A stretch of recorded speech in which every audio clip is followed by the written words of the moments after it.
Mwami Yesu Kristo, w'Imana yaduhamagaye tutari twaba isoro mu nda z'abamama.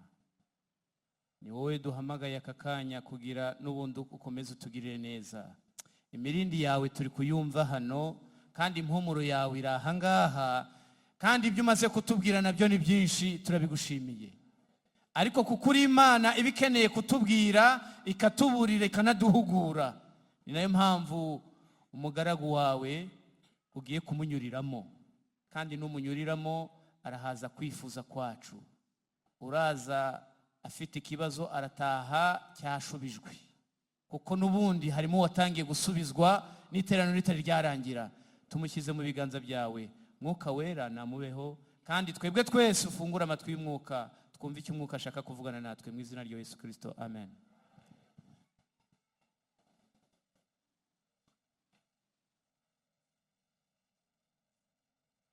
Haleluya, haleluya. Turashimira Yesu ko turi mu isezerano rye, kandi gusohora kwaryo kuzaba ikimenyetso cy'uko tuzataha. Imana ishimwe cyane. Tusome ijambo ry'Imana dusanga mu rwandiko rwa mbere rwa Petero, igice cya 2. Urwandiko rwa mbere rwa Petero igice cya 2, page 238. Isezerano rishya. Ni insanganyamatsiko turiho muri aya masengesho.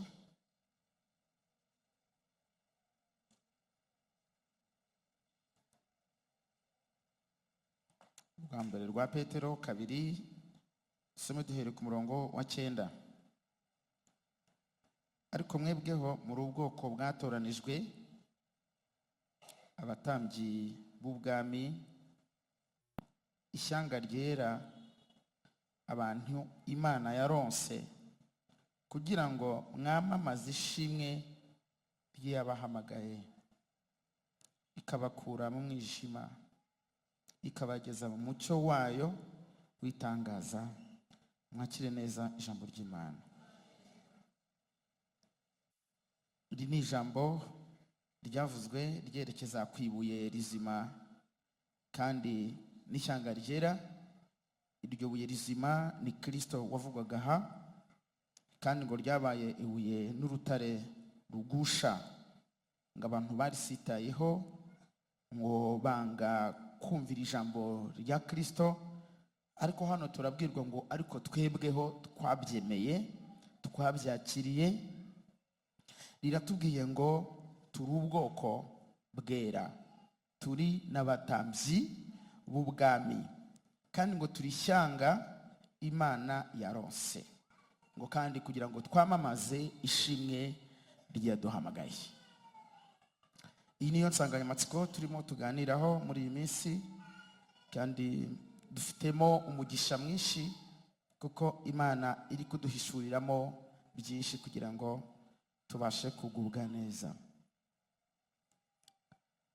Iyi nsanganyamatsiko rero irimo ibanga ryo kongera kumenya abo turi bo muri Kristo Yesu, hanyuma twarangiza tugaharanira uwo murage wacu. Harimo ibanga ryo kongera kumenya abo turi bo, Imana yatugize gute, ese turi bande, dufite akahe gaciro, dukwiye kuba tumeze dute, isi iratubona ite. Hanyuma twarangiza tukongera kugira imbaraga nshya, twarangiza tugakomeza urugendo, kandi koko tukamamaza ishimwe ryaduhamagaye. Hanyuma kugira ngo tubigereho rero, tugomba kureba niba koko duhagaze neza nk'abatambyi, duhagaze neza nk'ishyanga Imana yaronse, duhagaze neza ku rwego dushobora kwamamaza ishimwe ryaduhamagaye. Twarangiza tukishimira ko abo Imana yatugize bo dufite gutanga umumaro, kandi uwo mumaro ukagera no ku bandi. Ni muri urwo rwego tugiye kongeraho irindi jambo dusanga mu rwandiko rwa mbere rw'Abikorinto igice cya 4 umurongo wa 1. Urwa mbere rw'Abikorinto igice cya 4 umurongo wa 1.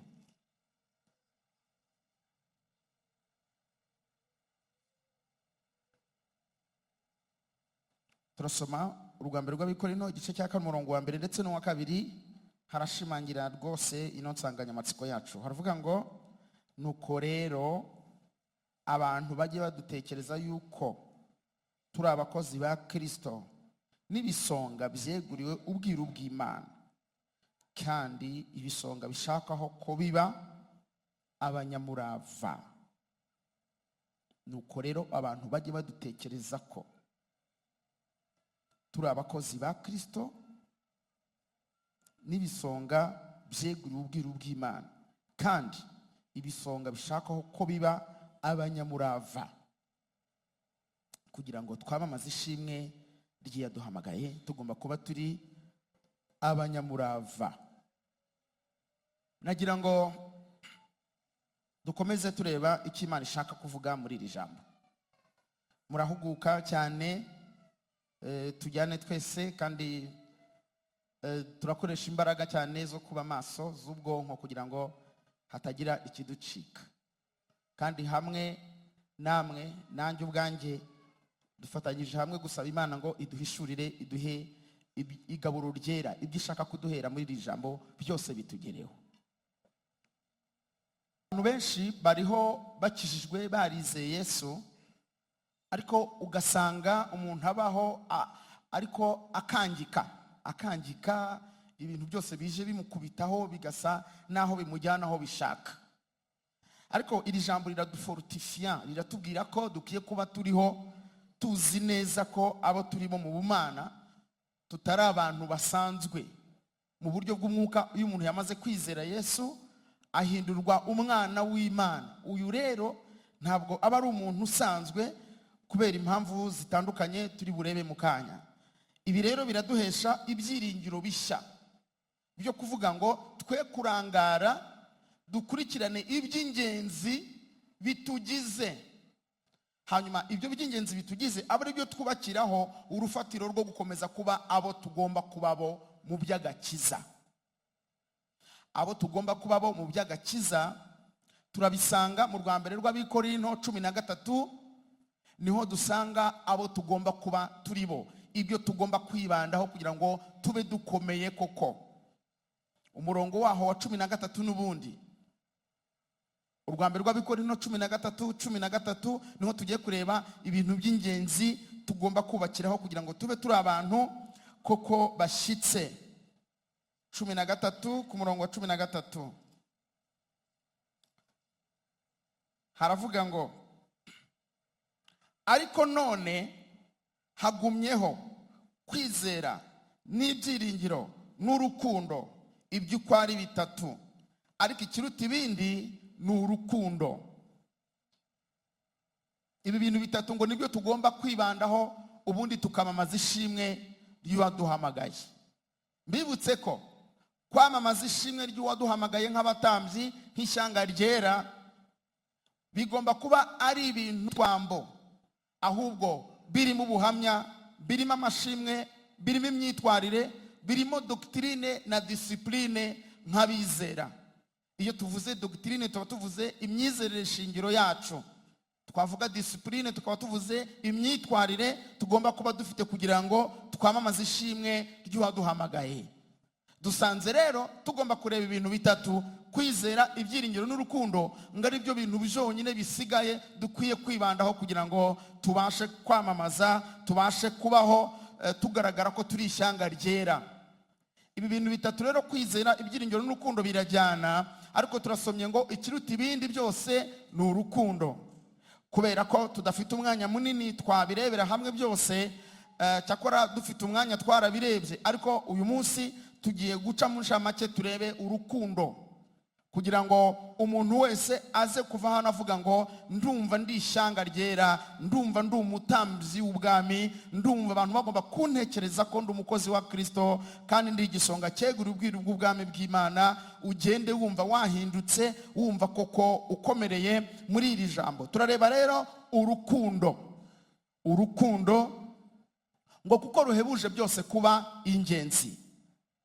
Urukundo nubwo ariko singira urukundo mba mpindutse nk'umuringa uvuga, cyangwa icyuma kirenga, kandi nubwo nagira impano yo guhanura, nkamenya ibihishwe byose n'ubwenge bwose, kandi nubwo nagira kwizera kose, nkabasha gukuraho imisozi, ariko singira urukundo, ntacyo mba ndicyo.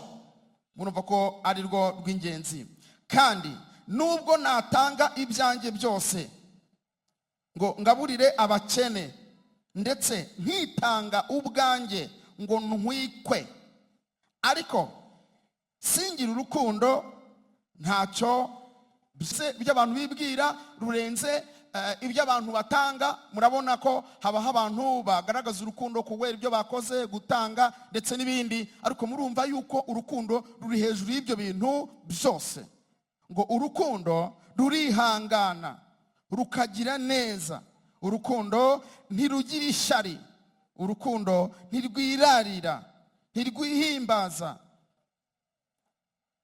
ntirukora ibiteye isoni,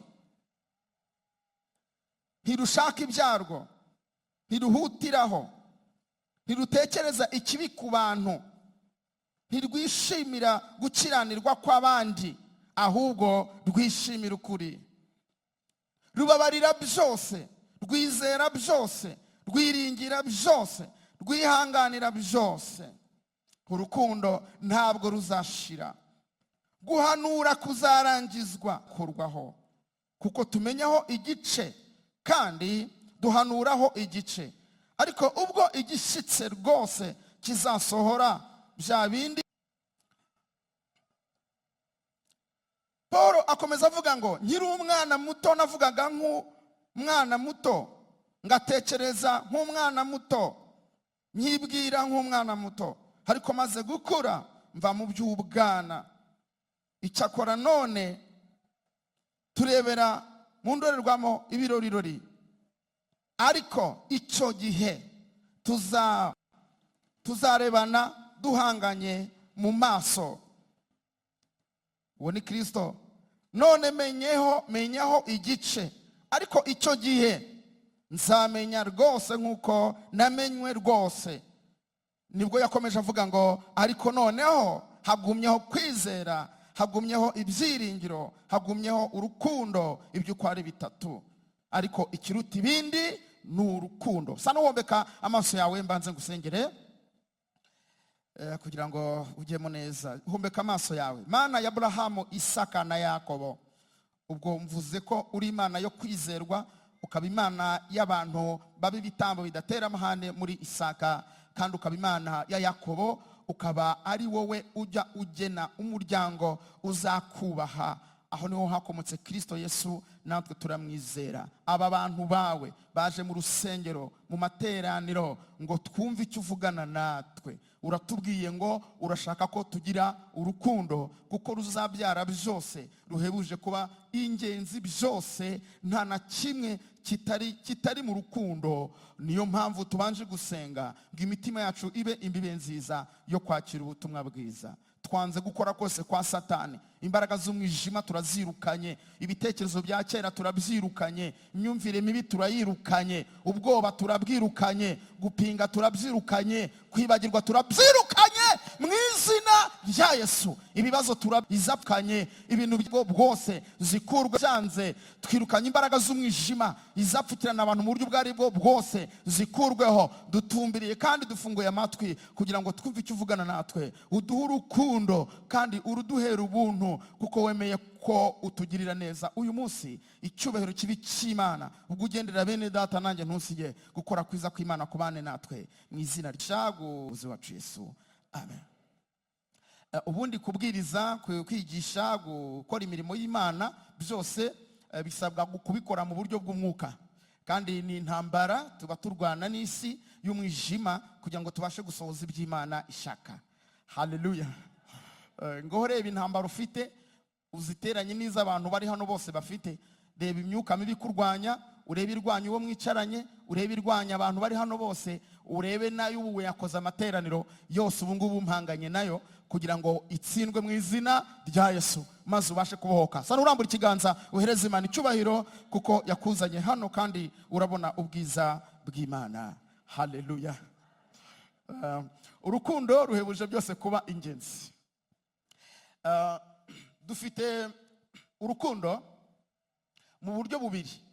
Tugira urukundo rusanzwe rw'abantu rurimo izitwa charité, izitwa amour fraternel, zirimo izitwa agape, zirimo izitwa inkundo ni nyinshi cyane za aime z'abantu babiri. Ariko hari urundi rukundo rw'Imana, urukundo rw'Imana ishaka ko tugira kugira ngo tube turi ba bantu bitwa abatambyi b'ubwami, tube turi abantu b'abanyamabanga b'ubwami bwa Kristo, tube turi abantu bo kwamamaza ishimwe ryaduhamagaye. Tugomba kuba dufite urukundo rw'Imana. Urwo rukundo rw'Imana rwitwa urubuto rw'umwuka wera, kuko imbuto z'umwuka wera urwa mbere ni urukundo, ibyishimo, amahoro, kugwa neza. Mbese imbuto z'umwuka wera, urukundo ni urubuto rw'umwuka wera. Munyumve neza rero, umuntu ufite urukundo rw'Imana ninde? Ufite urukundo rw'Imana ninde? Ni umuntu ufite inkomoko yarwo. Inkomoko y'urukundo rw'Imana ni iyihe? Ni ubuzima butanga bwera urwo rubuto. Ubwo buzima bwera urwo rubuto rw'urukundo rw'Imana ni ubuhe? Ni ubuzima bwitwa umwuka wera. Mu yandi magambo, ni Imana mu muntu, hanyuma iyo Mana ikagaragaza urubuto rwitwa urukundo, kuko ari urukundo rw'Imana. Nta muntu rero wagaragaza iby'Imana adafite Imana, kandi ufite Imana ni ufite umwuka wera, kuko Imana mu bantu, muri twebwe ni umwuka wera, niwe ubana natwe. Ni Imana muri twe ituyobora, idufasha, itudirectinga mu buryo bwose bwo gukora iby'Imana ishaka. Rero ntabwo wagira urukundo udafite umwuka wera, kubera ko umwuka wera ari we wera urwo rukundo, kuko ari urubuto rw'umwuka wera, rukaba ari urubuto rw'ubuzima, ubuzima bw'Imana muri twebwe. Ntubyitiranye rero n'urukundo ukunda umugabo wawe, ntubyitiranye n'urukundo ukunda amafaranga, ntubyitiranye n'urukundo ukunda abana bawe, ntubyitiranye n'urukundo HCR na Croix Rouge bikunda impunzi, ntubyitiranye rwose n'inkundo zindi zisanzwe. Oya, turavuga urukundo rw'Imana rwera, rukomoka mu mwuka wera nk'Imana iri mu muntu. Turavuga ubuzima bwo mu ijuru. Umuyobozi atangira amateraniro yarivuga ngo indirimbo nziza cyane ya 48 harimo igitero gikomeye kivuga ngo umukiza niwe wankuye mu ishyamba, sigaye mba mu murima we. Aravuga ngo kubw'imvura n'izuba byo mu ijuru nshobora kwera imbuto umwami Imana agize gute ashaka. Bisobanuye iki? Bisobanuye ngo imvura n'izuba ni ubuzima. Murabizi ko ari byo bigize ubuzima bw'ibiri mu isi. Izuba n'imvura nibyo birema photosynthesis, nibyo bitanga uburyo bwose bwo guhumeka no kubaho no kwera kw'ibimera, kumera kw'ibimera. Ubuzima bwose bwubakiye ku izuba ndetse n'imvura. Hanyuma uyu muririmbyi aravuga ngo afongisiyo kubw'izuba n'imvura byo mu ijuru. Urumva, mfite ubwo buzima bwo mu ijuru, nibwo nshobora, haleluya, kwera imbuto umwami Imana agize gute ashaka.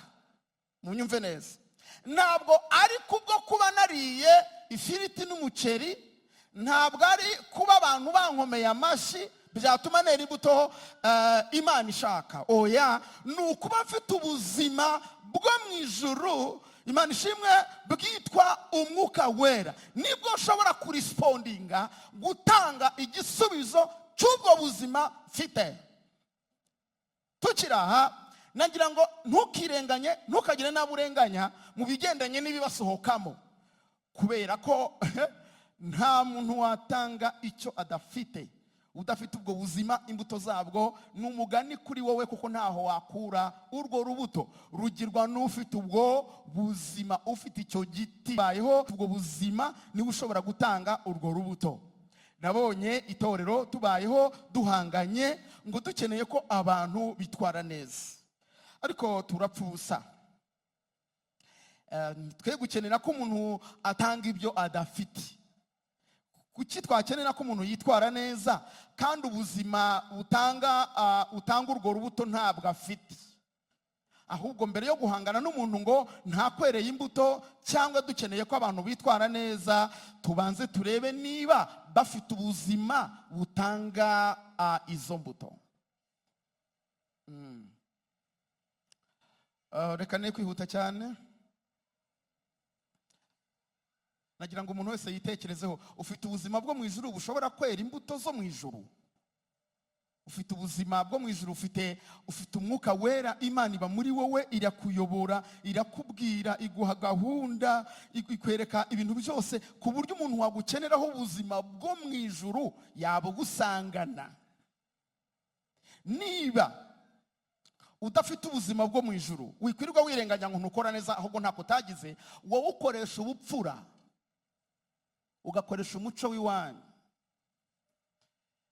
Uri umuhanga cyane, uragerageza ukibombarika mu rugo, ukavuga uti batagira uko babivuga, wajya no ku rusengero nta muntu ugeze urya urwara kuva wahagera, uhibombaritse cyane kuko uzi ko polisi iri hepfo. Ariko ibyo birangana n'ubupfura n'umuco ibintu byaho. Ariko njyewe ndimo ndigisha ubuzima kuba muri wowe harimo Imana, ubikora kubera ko ari Imana, ari umwuka wera ukuyoboye, uguhaye kwera urubuto rwitwa urukundo.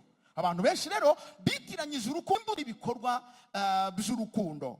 Urukundo ni ubuzima, hanyuma imbuto ibikorwa abantu bose bashobora kubikora kubera impamvu runaka. Ariko ufite ubuzima, ngiye kumusobanura uburyo ki agomba kuba ameze. Ufite ubwo buzima bw'Imana, Imana iba muri we, ufite urukundo ruri ku rwego rw'urubuto rw'ikimurimo, aba ameze ate?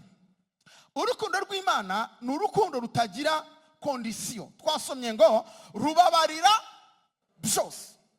Kandi aya materaniro hakuna mchezo, nta mukino uri hano na mukeya, kubera ko umaze igihe kinini cyane wiyitirira ibintu udafite. Niyo mpamvu uyu munsi Imana irashaka kuguha ubuzima ukwiye kuba ufite, ukaba umutambyi, haleluya, ukaba umuntu wo kwamamaza ishimwe rye yaguhamagaye, atari ibintu bikomoka ahandi, hari ubuzima bwawe. Ubwo hari ibyo mba ntunze urutoki, bitsindwe mu izina rya Yesu. Rubabarira byose. Nta muntu muri iyi si wababarira byose, bibaho ntibibaho. Abanyamuco mwiza, imfura zacu uko tumeze kose, Croix Rouge na HCR n'abandi bantu bose bakora ibintu byiza by'urukundo, ntibababarira byose kuko si ubuzima bwo mu isi. Kubabarira byose si ubuzima bwo mu isi, si urubuto rw'abantu, si urubuto rw'umuryango, si urubuto rw'umuco, si oya, ni ubuzima bwo mu ijuru. Udafite imvura n'izuba byo mu ijuru ntiwababarira byose, kuko ni urubuto rw'umwuka wera. Mu isi nta ruhaba, rugirwa n'umuntu ufite ubwo buzima bw'umwuka wera gusa. Kubera ko Croix Rouge bamaze kuguha imfashanyo, baguhaye imiti, bagukorera ibintu byose, bagufashije ibyo utashobora babikoze, wagera hariya hanze ugatoragura amabuye ugatera ibirahure by'imodoka zabo cyangwa inzu yabo. Bakujyana n'impungure baguhaye bakazigufungana, bagufungana n'impungure baguhaye.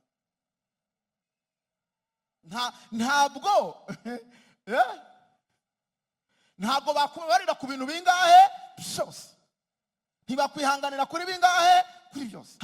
Leta ishobora kuguha imbabazi ku cyaha wakoze, ugafungurwa kubera imbabazi, hanyuma warangiza uhabwa kondisiyo yuko uramutse ukomeje uzasubukura ibyo basuwitse.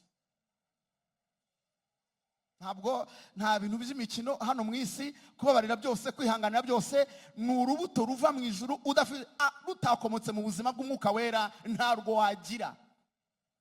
Akaba ariyo mpamvu twakomeje gusitara ku bantu, tugongana ubwacu, tuvuga ngo ariko urukundo nta warugira adafite ubuzima rukomokamo, ntibishoboka. Akaba ari nayo mpamvu ngira ngo ngukangurire kubana n'umwuka wera no kumugira no kugira ubumana muri wowe, bitari ibintu byo kujenjeka, kubera ko utabifite ntabyo abafite, ababyiyitirira bose. Yesu yabavanye ku murongo agaragaza ko abo bapirateri tuzababwirwa nuko izo mbuto ntazo bagira. ngo kuko Yesu yaravuze ati abantu baziyitirira ubumana, baziyitirira ubukristo, baziyitirira impano, bazamanura mu ijuru bavuga ngo ni njyewe ubikoze, ati bazaba babashuka. Ngo nuko baramubaza bati none tuzabwirwa n'iki? Ibidasobanutse tuzabibwirwa n'iki? Ngo Yesu arababwira ngo ya ntawapirata urubuto, imbuto muzabacungire ku mbuto, me nabo nta mbuto zo mu ijuru bazaba bafite kubesha no kwiyitirira ibintu by'imyuka bihuhera, ariko ibigendanye n'imbuto zo mu ijuru bazaba bari kuri zero. Numva abantu bavuga ngo ariko ngo abantu b'Imana ngo twarabayobewe, ngo bahanuzi ngo twarabayobewe. Wabayobewe gute ko nta rubuto rwerera imbere, imbuto zose zigaragara inyuma? Wabuze urubuto rugaragaza yuko uwo muntu atari umuntu w'Imana, ko imbuto zigaragarira inyuma. Ntawe uhisha imbuto, ntawe uzipirata, ntawagira icyo abikoraho. Imbuto ziragaragara, imbuto z'umwuka wera ziragaragara. Usoma Abagalatiya 5, ziragaragara. Nta muntu wabasha guhisha imbuto ziri inyuma, kandi izo mbuto zigomba kuba ari imbuto zo mu ijuru z'umwuka wera, zihagarariwe n'urubuto rwitwa urukundo. Turi ku ngingo yitwa kubabarira byose no kwihanganira byose. Habayeho kuyoba gukomeye ku bantu muvuga ko muri abantu b'Imana. Habayeho kwitiranya ibintu, aho umugabo ashakana n'umugore, barangiza ejo mu gitondo umugore akabwira umugabo ati ngenda abona ntakuzi. Umugabo akabwira umugore ati gitifu yarampfunyikiye sinzi ko nashatse impyisi. Imiryango ikumirwa, bagahagarara bagahangana. Umwe akavuga ati ngiye tubyaranye gatatu, ariko ngiye kugeza ubu yarananiye sinzi ukuntu ameze. Undi akavuga ati ariko se ko mwakundanye imyaka mwamaranye, twari twarakundanye, ariko rwari urukundo rw'abantu, ntabwo rwari urukundo rwo mu ijuru. Niba ibyo nari mukeneyeho mbibuze, namvira aha, nta kuntu nahuza n'uyu muntu. Rero mwabihinduye intambara. Ubundi mwa murwana n'iki? Ni intambara y'iki? Hari urukundo rw'abantu rwa mpanguhe, hari urukundo rwa kondisiyo kubera impamvu runaka. Ntibizo mpamvu zidahari muririrwa muhangana n'iki? Bagakwiye ko bafite urukundo rwo mu ijuru rubabarira byose, rwihanganira byose. Mperutse kumva Perezida wa Repubulika Paul Kagame avuga ijambo rikomeye. Haravuga ati ariko ni gute abantu babiri bananirwa kubana ngo bihanganirane, bakurikira icyerekezo baganamo cy'ibyo bashaka kugeraho by'umuryango, ariko babane, batandukana habaye iki? Bibi ari ibiki? Abantu babiri bananirwa kubana mu nzu gute? Nuko ababishinzwe bagomba kubitekerezaho, ariko hatabonetse ubuzima bwo mu ijuru ntago byavamo. Umuntu adafite urukundo rutangwa n'umwuka wera, rubabarira byose, rwihanganira byose, ntawabarira byose, ntawakwihanganira byose. Ibyo bintu nta muntu usanzwe ubishobora. Hariho ikintu ngira ngo dukosore muri aya materaniro. Twagize ibihe byinshi byo kumva ijambo ry'Imana, ariko tugira abavuga butumwa n'abandi bantu n'abakristo bafashe ibintu by'Imana barabifungura. Urukundo rw'Imana umuntu rufite n'ufite umwuka wera, umwuka wera kera urwo rubuto ukabona kurutanga. Udafite umwuka wera nta rukundo rw'Imana ufite, kandi utamwumvira, udakora ibyo akubwiye ntibizashoboka. Nta buzima bwo mu ijuru ufite, uri umuntu usanzwe nk'abandi. Uri umuntu usanzwe nk'abandi, ni deliberation. Uri umuntu usanzwe nk'abandi, ntabwo uri umuntu w'Imana, nturi umukristo niba udafite ubuzima bwo mu ijuru. Ikindi, ntabwo nshobora gufungurira ijambo namba ngo nshyiremo amazi akubwira ngo nkorohereze nkubwire ko ngo ahari n'ibitabo inyana bizaba ikimasa. Oya. Udafite uwo mwana nta bugingo aba afite, ariko umufite afite ubugingo buhoraho, ufite umwuka wera. Pawulo yabwiye Abaroma 8 guhera 14 kugera 16, yaravuze ngo umwuka w'Imana ubwe ahamanya n'ukuri kw'imitima yacu ko turi abana b'Imana. Hatabonetse icyo gihamya, nturi umwana w'Imana, uri umwana w'iwanyu, uri umwana w'umuryango. Hanyuma arangije aravuga ngo kandi abayoborwa n'uwo mwuka wera, abayoborwa nawe bakora iby'Imana umwuka wera ashaka, bavuga ibyo umwuka wera ashaka, baganaho umwuka wera ashaka, abo nibo bamazana b'Imana, nibo batambyi b'ubwami, nibo bamamaza ishimwe ry'abahamagaye. Abadafite ubwo buzima bwo mu ijuru buri ku rwego rwa direction, ubuzima buri ku rwego ruri simultane, ubuzima bukorera icyarimwe mu guhumeka, mu kumva, mu kureba, mu kugenda, ubuzima buri ku rwego rw'ijuru mu muntu, abo bose si abana b'Imana. Uriwe wese nushaka ufite imisaraba 10, nushaka kubatijwe amazi ashyushye, nushaka uba ufite impano 100, byo birakureba. Byanditse mu Matayo 7 hari amagambo avuga ngo nibwo nzaberura ko ntigeze kubamenya. 21 ngo nimumve imbere mwa nkozi z'ibimwe, ngo bamwe bazavuga ngo twarahanuraga, ngo twari dufite impano, ngo dufite inyenyeri zaka, twarakoze ibintu bikomeye. Ababwira ngo oya, ubuyobozi mwari mufite si ubwacu, Imana yabahaye umwuka wera ntimwamwumvira. Icyo gihe giza bari ibintu bikomeye. Ariko Yesu yakomeje avuga ngo igiti cyose cyera imbuto zisa n'ubwoko bw'icyo giti. Ntabwo igiti gishobora kwera imbuto zitari izaco, ntibishoboka. Haravuga ngo ufite ubwo buzima azatanga imbuto zabwo, ariko utabufite ntazashakirweho izo mbuto. Oya, yabarenganijwe cyane abazwa imbuto z'ubuzima adafite. Niyo mpamvu uyu munsi ngira ngo nkubwire ngo ubwire Yesu aguhe ubuzima bwo mu ijuru. Imvura n'izuba byo mu ijuru biguha ubuzima bushobora gutanga imbuto zo mu ijuru. Paulo yavuze ko tuba mu ijuru mu buryo bw'umwuka. Iyo tugenda mu isi dufite uyu mwuka wera tubana nawe atuyobora, tuba turi mu ijuru mu buryo bw'umwuka. Nagira ngo ngende gakeya, nari numvise ngiye cyane, nzamutse cyane, ngaruke nkubaze ni ese uramutse upfuye nonaha wajya hehe? Uramutse usinziriye nonaha ukava mu mubiri, kuko uyu mubiri ntabwo uzawugumamo, unabyibuke cyane. Icyo utazi ni igihe, ariko igihe nikigera ahantu uzapfira hageze, n'ikikwica kigeze, uzahita ugenda, nta mpaka zihaba. Uvuga ko wizera polisi uhaba. Noneho nagira ngo nkubaze, igihe wavuye mu mubiri uvuga ko wizeraga Yesu, uzajya hehe? Abantu bose iyo bavuye mu mubiri bakomereza mu buryo bw'umwuka. Aho hantu ho mu buryo bw'umwuka hangana n'ibyo wizeye. Ni ukuvuga ngo uramutse uvuye mu mubiri nonaha ntabwo wabona amahirwe yo kwihana, ntacyo wahindura, nta transformation yindi, ahubwo uhita ukomereza aho wari usanzwe uba. Ni ukuvuga ngo ubuzima wari usanzwe ufite mu buryo bwo kwizera, aribwo bwa buzima bw'umwuka wera no kubana nawe, nibwo uhita ukomerezamo. Ni ukuvuga ngo igihe cy'umuzuko umuntu wese azazukana ubuzima yasinziranye bwo mu buryo bw'umwuka. Ni ukuvuga ngo turimo babiri, urimo umubiri ariko urimo n'umuntu w'umwuka, ariwo uzingiyemo ibyo wiza. Usinziriye wakomereza muri ubwo buzima kandi bw'iteka.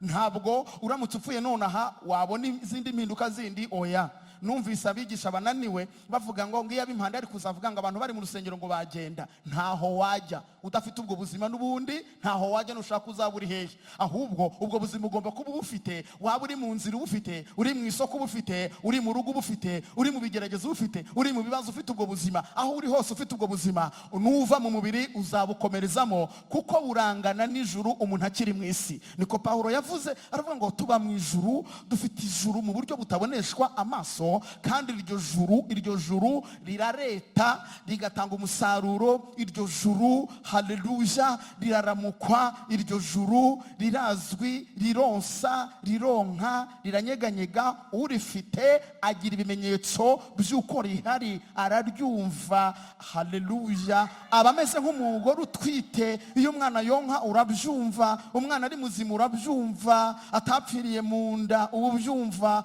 Ufite ubwo bugingo arabizi, kuko bungana n'umwuka wera uba muri twebwe, bungana n'ubuzima bw'Imana buba mu bayizera. Nta muntu ugomba kubyitiranya. Ushobora kumbaza uti nabwirwa n'iki ko mfite ubwo buzima? Nabwirwa n'iki ko ubuzima bwo mu ijuru buri muri jye, ko nshobora kwera izo mbuto? Ese nabibwirwa n'iki? Dore icyabikubwira. Umwuka wera mu muntu afite ibintu bibiri bigaragara bitihisha. icya mbere agira impano z'umwuka zikugaragaza ko uwo mwuka ahari. Hari izigaragara Pawulo yavuze mu rwandiko rw'Abikorinto rwa mbere 12, avuga ko hari iziboneka umuntu ashobora guhanurira abandi bakamenya ko ahanura, ariko avuga ko hari n'izitagaragara nk'impano z'ubwenge, impano zo kumenya, impano zo guhishurirwa. Ibyo gihe nta muntu upfa kubimenya, ariko wowe nyirizina urabizi. Habaho impano rero, ariko Yesu avuga ko iby'impano wenda tutabyibandaho cyane. Umwuka wera afite ikindi kimenyetso cya kabiri kigomba kukubwira ko ufite ijuru muri wowe, cyitwa imbuto ze. Imbuto, nimvuga imbuto z'umwuka wera ndashaka kuvuga iki? Ndashaka kuvuga ibintu ushobora kumva ushobozwa ariko wowe utabyishobora.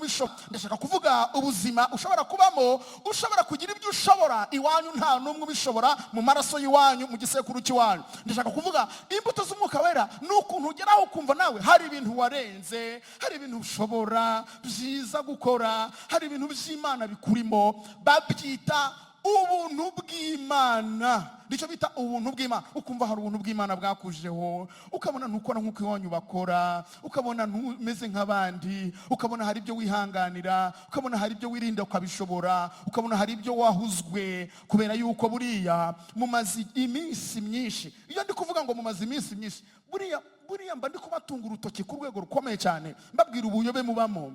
Kuko umuntu usanga amaze igihe kinini cyane arwana n'ikintu bita kwirinda. Icyo wirinda uzagikora,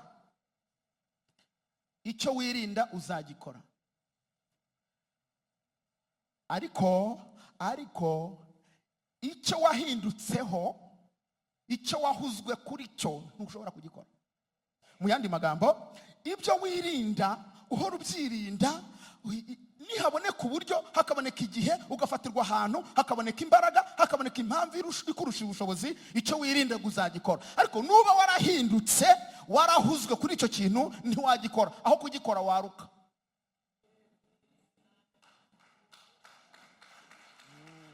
None se uramutse wirinda umuceri, wirinda kurya umuceri, ibiryo aho bawutetse ukiruka ugahumiriza ukavuga uti sinjye umuceri, umunsi ibiryo byose bigashira agasigara umuceri gusa, kukuka kanyuma wenda gupfa uzawurya. Ariko nuba warahuzwe kuri wo, wenda uratwite, urahuzwe ku muceri, uraguhumurira. Buriya aho kugira ngo uwurye wanakwica burya, kuko umuhumuro wawo uragukubita ugaserera, isereri igahita mu mutwe. Wakomeza kuwumva ugatangira kuruka, wakomeza kuwumva ibibazo bikavuka. Burya wanapfa ku kintu wahuzwe, kuko ubuzima bwawe bwa buri antagonist, buba buhanganye n'icyo kintu wagize gute, wahuzwa. Ntabwo wagikora. Ariko icyo uhora wirinda, wikitaza, uri muri ibi, kiri uzagikora. Kandi n'ubundi uranagikora iyo bibaye ngombwa. Ndagukangurira, ndakwerekeza mu ijambo rivuga ngo gira ubuzima bwo mu ijuru, kuko nubugira, haleluya, ibyo butemera uzabihurwa ku rwego utabikora kubera impamvu yariyo cyose. Niko Pawulo abwira Abaroma mu gice cya 8:31, iravuze ngo niki cyadutandukanya n'urukundo rwa Kristo? Aravuga ngo ntacyo. N'ibigeragezo se oya, n'ukwangwa n'abantu se oya, n'ibiryoshe cyane se oya. Aravuga ngo n'inkota se, aravuga ngo nubwo haza gukangishwa inkota, nta cyadutandukanya n'urukundo rwa Kristo. Abo ni abantu bakiriye, bafite ubuzima, haleluya, bwo mu ijuru. Naho bapfa, bazapfa bakiringira iryo zina rya Yesu. Hereza Imana icyubahiro. Naho napfa, nzapfa ngize gute? Nkiyiringira. Niko Yobu yavuze, amaze kugira ibyiringiro, amaze kwizera Imana, amaze kubona ko ubuzima bwe bufitwe n'Imana mu kiganza. Yaravuze ngo ngo nimara kugeragezwa, ibi bigeragezo bimpaze, by'ubwabyo bihaze, meze nk'ize, bibona ko nta kundi byagenda, nzasohokamo. Haleluya. Meze nk'iki, nk'izahabu, nzaba ndabagirana, kuko Imana izabikoze igitangaza cyo kuntabara. Ariko Imana ishimwe cyane, ntabwo nzandavura. Aravuga ngo naho napfa, haleluya, nzapfa ngize gute? Nkiyiringira. Aravuga ngo sinzikuraho kuba inyanga mugayo. Kubera iki isi kiguhinduye ubunyangamugayo bugashira, ni ukubera ko ubwo buzima utigeze ubwakira. Impamvu bagutereta ukemera, wagera kure ugatanga ruswa, wagera kure ukayakira, wagera kure ukiba, wagera kure ugeze ahantu nyine hagoye ugakora ibyo wari warahakanye, nuko nta buzima uba ufite. Ufite ubwo buzima ari ubuzima ufite, icyo kintu nticyashoboka ku buzima bwawe. Erega aya magambo y'Imana arenze cyane iby'umubiri, yumvikana cyane mu mwuka. Ariko reka nguhe urugero kugira ngo icyo kintu ucyumve neza, ucyumve neza kandi ugikore. Ngiye gutanga urugero. Hano dufite igiti cy'amapera cyeze, kikaba cyeze ariko ari kirekire. Wowe uraresha utya, uhageze wajya urireba ukabura ukuntu urirya kandi ushonje. So ikintu wakora ni iki? Wakora uburyo bwose bushoboka bwo guhanura ayo mapera. Ushobora gukoresha umujugujugu w'igiti, ushobora gukoresha amabuye ugatera. Ngiye kuvuga ko ubuzima uramutse bufite utahirirwa naho ugeze, cyangwa n'ibihe, cyangwa n'ibintu, cyangwa n'impamvu yari yose. Ahubwo aho kugira ngo uhemuke waba wapfuye. Muti se bishoboka biti? Ngiye kubaho urwo rugero, n'utari wabyumvise arahita byumva. Ufashe ibuye rero ugatera, ipera murabizi ko riba ryahiye ryoroshye, ryahita rishwanyuka ariko rigahanuka ryarihanukiye. Ugakuraho imisenyi cyangwa ibyatsi byari bifasheho, ukarinyunguta, ukarirya ari ipera riryoshye. None nkubaze, ushobora guhanura rya pera ryashwanyuka rigahita rirura? Uriya ko ndasubiza, rishobora guhita rirura rikavuga riti kinkubise ibuye, kimanuye nabi, kintaye umujugujugu, reka ndure mpinduke nk'intobo atabasha kumpekenya. Ipera ko rifite ubuzima bw'ipera ryashobora kwihindura ngo nuko bariteye ibuye? Niba ritashobora kwihindura rero nuko ari bwo buzima bwaryo. Noneho rero umuntu ufite umwuka wera nk'ubuzima bwo mu ijuru, mwumva iki ijambo ry'Imana ryavuze gikomeye. Byagaragaye ko batamukubita urushyi mu itama ngo ahinduke umupagani, ahubwo urwo rushyi rwaba rukubiswe umukristo, rukaba rukubiswe umuntu wuzuye umwuka wera. Ibyo respondinga, ibyo yasubiza ibingana n'ubuzima afite.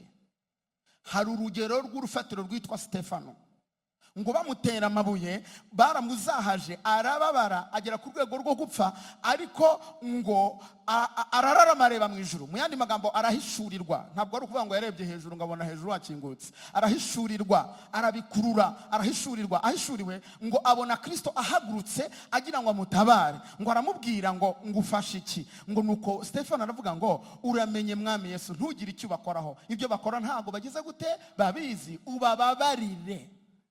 Urumva, yabuze ikindi atanga imbabazi kuko arizo buzima yari agize gute, yari yarakiriye.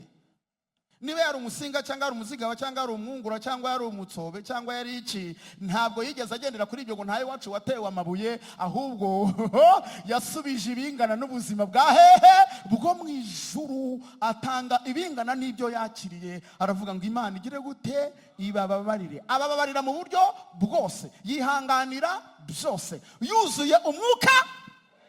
We wuzuye iki? We wuzuye iki? Iyo umuntu agukandagiye ukamubwira uti ntayo wacu wapfuye atyo, ubwo uba wuzuye iki? Abazimu n'abadayimoni. Uba wuzuye abazimu n'abadayimoni. Rega ntubihakane, ubu bafite, kuko ni imyuka. Abadayimoni ni imyuka mibi, ubu bafite ubukakiye. Iyo umuntu agukandagiye ukamubwira uti ndakumena ijisho, ni ukuri ko Imana ya Aburahamu, Isaka na Yakobo nta juru bufite.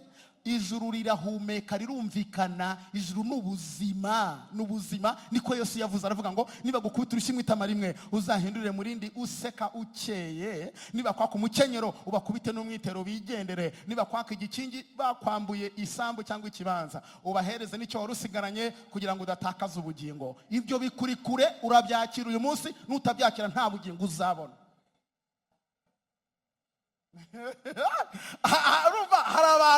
hari abantu mumenyereye utuntu nyine tudafite umumaro. None se niba ufite ubwo bugingo, uzabona ubugingo ari ubufite nonaha, none ukaba utabufite, uzabubona ryari? none se nkubwire ngo uzabubona ngo ye nkukomera amashyi? Oya, ndimo ndakamura ibintu by'imyanda byakwinjiranye mu mutima. Ongera wizere, ugire ubuzima bwo mu ijuru, wumve ko buhumeka. Umuntu nagukubita aba ari bwabona, umuntu nagutuka aba ari bwabona. Reka mbakuri inzira ku murima, hatazagira n'uwo nzabazwa. Umuntu akuvuga amagambo ukaba udashobora gusinzira bakuvuze, ijuru ntaryo ufite, ntuzarica n'iryera. Kuko udafite ijuru kiri hano mu isi, nta kimenyetso kigaragaza ko ufite ubugingo buhoraho. Muzi ikintu kigaragaza ko umuntu afite ubugingo buhoraho akiri hano mu isi? Ni amahoro yo mu mutima. Kuko umwuka wera agaragara nk'Imana iri mu muntu, akaguha ijuru ukiri mu isi. Iyo bagututse, bagusumbirije, baguhemukiye, bakugaye, umva umuririmbyi wuzuye umwuka wera kuntu yavuze. Yaravuze ngo uwanseka ansuzuguye, haleluya, byakusunikiraho. None wowe urara udasinziriye, ntiwigeze uhinduka usibye amazi bagushyizemo. Nabwo iyo usaba shyushyu ukareba ko hari ahantu byagukora, ubundi ntago wigeze uhinduka. Kuko wagombye gutukwa ugasuzugurwa. Yesu yaravuze ngo umugaragu ntaruta shebuja. Ubwo babinkoreye bazayibakorera inshuro 100. Rero muzabyakire, muzahite mugira amahoro asendera. Umuririmbyi yaravuze ngo ngira amahoro asendera, ngo atemba nk'uruzi, ngabisi ntibayazi, haleluya. Ariko aravuga ngo ariko icyampa ugasanga uyahawe nawe.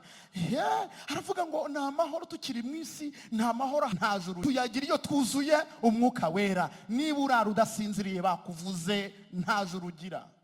Kuko rifite ikimenyetso cy'amahoro, wagakwiye guhita uryinjiramo. Bakuvuze, bakurenganyije, Pawulo abivuga neza. Aravuga ngo dufatamira ibitekerezo mu mitima y'abantu tukabigomorera Kristo. Iyo ibyo bije ntabwo bita biguhangayitsa wowe, uhita ubirojeta. Ubuzima bwawe buhita buhangana nabyo, bukabyohereza mu masengesho. Amasengesho akajya gucungana n'ibyo wumvise bakuvuga, hanyuma bikagaruka byabaye igisubizo cyiza. Kuko umwuka wera aravuga ngo nibyo bakugambiriyeho, dore ibyo bashaka, dore ibyo bashaka kugira. Baragira ngo bagusubize inyuma, baragira ngo uzakore ibyo wanze, baragira ngo ube umurozi, baragira ngo uzicane. Ni ishyari bagufitiye, bashaka kugutandukanya n'umugabo, bashaka kugutandukanya n'umugore. Ariko ihangane mwana wanjye, ukumva igisubizo cy'ibyo bakuvuze, haleluya, kije mu buryo bwiza, ugahita utuza umutima, wabigomororeye nde?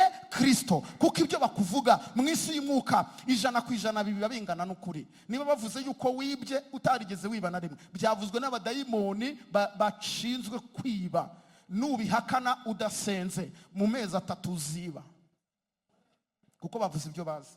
Nibavuga ngo bakubonye ku igare, ugahakana ngo barambeshyera, kuki batavuze ko bakubonye mu ndege? Nuko kuwa 6 igare uzaritega, kuko bakuvuze ibyo bazi ko bishoboka kuri wowe. Wirwana nabyo, nta nkovu y'uruvuga ibaho. Niba waranze ko bakuvuga, subira mu nda ya nyoko tukubure.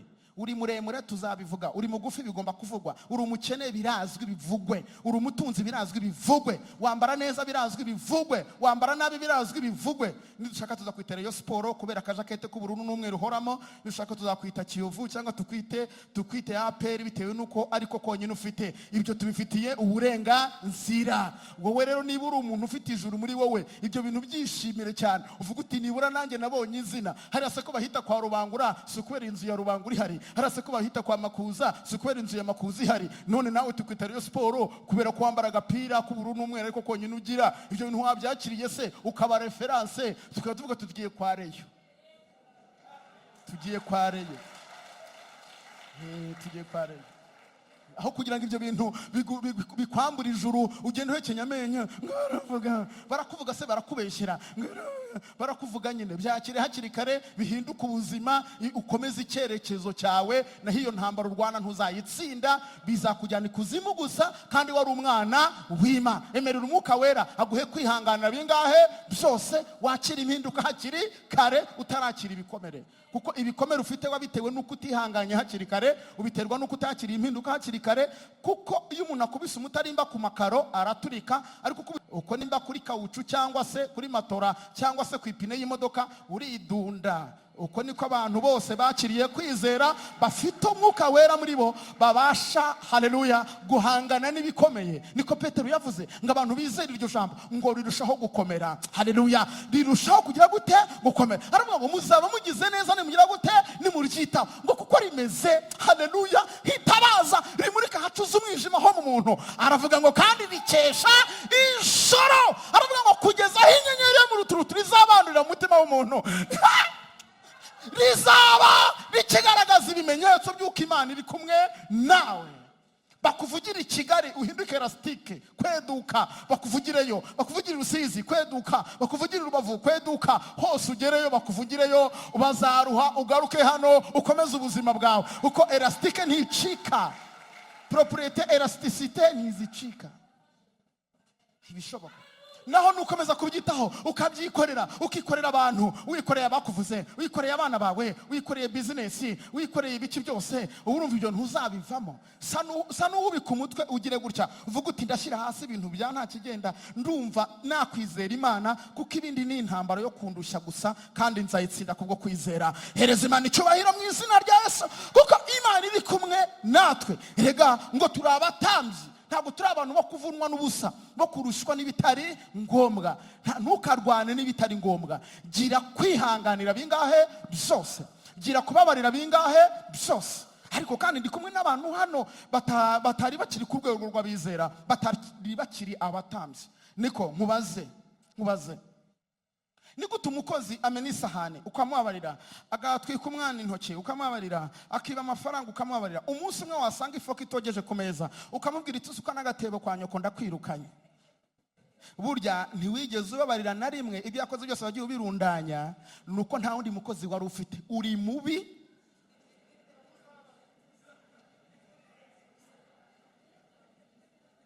urumva ntabwo wigeze kubabarira, ntibikubamo. Ufite umutima umeze nk'ikibabi cy'iteke. Ikibabi cy'iteke kiba hagafu, iyo amazi amenetseho ayihinduka utubure, ntabwo cyabusoruba. Ariko menya amazi kuri matera aba busorubable, arinjira. Umutima wawe ntabwo ugira imbabazi, nta mbabazi zibamo. Nta juru ufite, nta mwuka wera ukugenga, Imana nta sano mufitanye. Umuntu arakubwira ati rwose mbabarira, narakuvuze ariko ibintu nakuvuze naye nabyumvise, cyangwa se narabitekereje, cyangwa ndabikeka, none mbabarira. Ngo wamvuganye nande? Ngo wari uri kumwe nande? Mwari muri kwande? Ninde wabitangiye? Byagenze bite? Ko umuntu agusabye babaza ari umwe, 15 urabashakira iki? Uri mubi, ufite shitani, ntabwo ukijijwe. Ntukijijwe franchement. Kuko imbabazi ni ikibazo kuri wowe, zirakurya. Umuntu arakubwiye ati rwose mwene data, ibintu usigaye ubamo ntabwo ari byo. Dore uko usigaye ugenda, dore abantu musigaye mugendana, dore ibyo usigaye ukora, usigaye unywa inzoga, dore uri mu kigare, rwose mwene data. Ibyo nibyo nyifuriza, niko bagutumye. Ukamushyira ku rutonde rw'abantu wanga, abantu babi ku buzima bwawe, akaba uwa mbere. Umuntu uguhuguye, umuntu ukubwiye neza, umuntu urimo agira ngo hatazagira ibikunukaho, niwe mwanzi wawe. Ufite shitani, no mu ijuru ntuzajyayo, uti hano uyu munsi, kuko ntukijijwe, nta mwuka wera ugira. Muzi ukuntu ijambo ryavuze ngo uyu muntu ufite urukundo, ngo urukundo rwishimira ukuri. Kuki bakubwira ukuri ukarakara? Nuko nta juru ufite. Kuko umuntu ufite ijuru, ukuri guhuza n'ukuri kw'Imana kuri muri we, agahita aca bugufi akavuga ati ariko wamugana umuntu w'Imana, nkwiye kubaho gutya, uyu muntu ibintu ambwiye n'ukuri. Ukamugurira agafanta, ariko ugurira agafanta indaya, ukagurira agafanta inkozi z'ibimwirirwana, nturagurira agafanta umuntu waguhuguye, wamugize umwanzi wawe. Nujya mu ijuru umeze utyo, uzamenye ko atari Imana yavugiye mu byanditswe byera, akaba ari wowe wari ushinzwe kuyobora ibijya mu ijuru kandi utahazi. Turababwiriza tubahugura nk'ubu ngubu, bamwe bahise barakara bavuga ati uyu muhungu nuwa hehe, ntiwantelefona, ntiwablesinga, nta cyawe nzarya. Kuko uhita urakara ngo nakubwiye ko utazajya mu ijuru, kandi ngira ngo ujyeyo. Ngira ngo ujyeyo, aho bugushuka gukomera amashuri y'inkunguzi, niwe mubi, niwe mwanzi wawe. Kuki utabona abanzi bawe, ukabona abakujyana mu byiza ukabita abanzi bawe? Ibintu warabicuritse. Akira impuguro. Abantu bakuru mwarabanze, ubu turabana ducungana muri korari ahantu hose. Ntawe ugihugurwa, muririmba gutya, muririmba mwese ngo muri mu byubahiro byanyu, ngo ntawe bahugura, ntawe bakoraho. Dirije aravuga ati muzamura amaboko. Abo yazamuye nawe ntago avuga ati cyo ni igice uzamuye. Reka akubwiye ati ariko se wazanye igiti muri korari, ni umujugujugu, ako kaboko igena heremba abwira ngo mugire gutya. Ubwo yararapfuye, ubuzima bwahagarara. ni ukubabombekereza. Ntawe ugishaka ko ibintu byaba ukuri, reka oya rwose ni ukubabombekereza. Ibintu byose turi gucungana, ni ukubana ducungana, ngo hatagira ugira icyo akoma, mwanze ukuri. Ubwo mwanze ukuri mwanze Imana, ntimufitanye isano n'ijuru. Umwuka wera ntaho yakorera. Urubuto rw'urukundo rubabarira bingahe byose, rwihanganira byose. Ngo baransuzuguye, ngo unyise shaho, narihanganye nza muri iyi korari, nza muri iri torero ryanyu, ndi umunyacyubahiro, nkora muri minisiteri runaka, ndi hano kubera yuko numvishije narabubashenza hano. Uzarorere, uzashaka indi kampani izaguha n'inyungu itari urusengero. Ndakwirukanye mu izina rya Yesu, mu izina rya Yesu. Hano si icyubahiro cyawe kiba hano n'ahantu tugira tugaca bugufi, twibye mu isoko tukaza tukihanira hano, twatukanye mu kazi tukaza tukihanira hano, dufite ibibazo hano n'ahantu ho kokarabira, ho kogera, si ahantu ho kuza ukandagirira iby'Imana. Mfite imyaka 40 narayujuje y'ubukure, narize, mfite diplome, mfite n'ibindi byangombwa binyemera ko umunyarwanda, numfungisha nzabukora.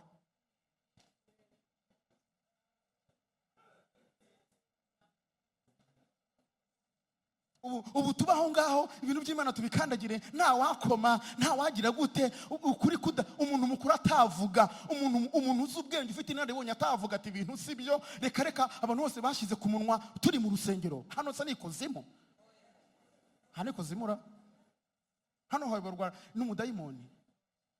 Turi imbere y'Imana mu rusengero, tuhagire mu rusengero, hanze tuhagire hanze. Ahubwo ikintu kinababaje, ngiye nkunda gukurikirana yaba inama z'umushyikirano, yaba aho perezida asura abaturage n'ahandi hose, usanga agakoresha ukuri twakwiye kuba dukoresha mu rusengero. Ahubwo abantu bo hanze bashaka ko iterambere rigerwaho, bashaka abaturage babana neza, nibo bahagaze mu kintu cyitwa ukuri, nubwo benshi baba babirwanya. Ariko biriya perezida bavuga ni twebwe twagakwiye kuba tubyigisha hano mu rusengero, ariko mwaradukanze. Bara pasiteri banyu bo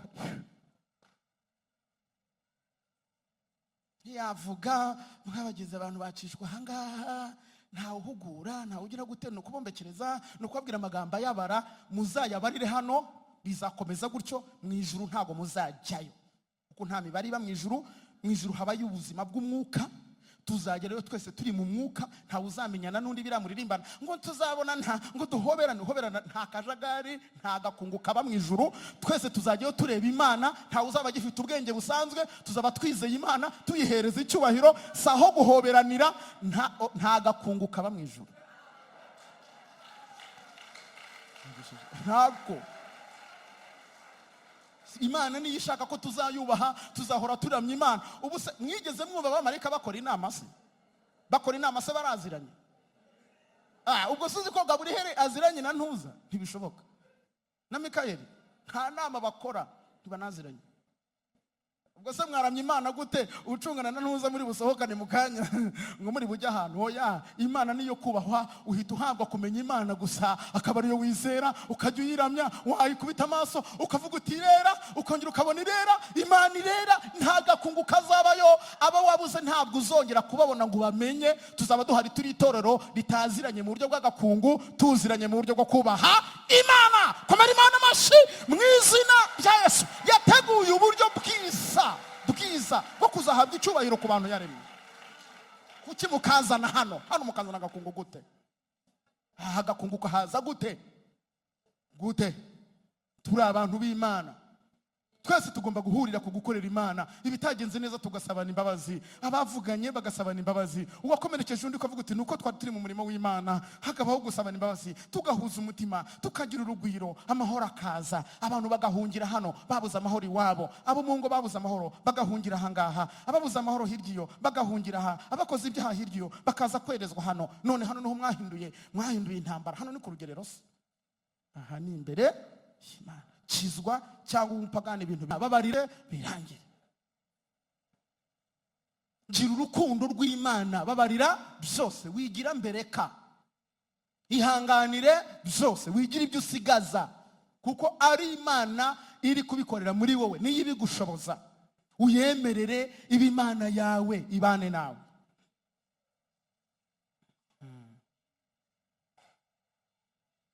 Turananiwe, umuryango unanije abantu, ariko reka unanirwe nawe woroye ibitororwa, woroye abadayimoni mu rugo iwawe.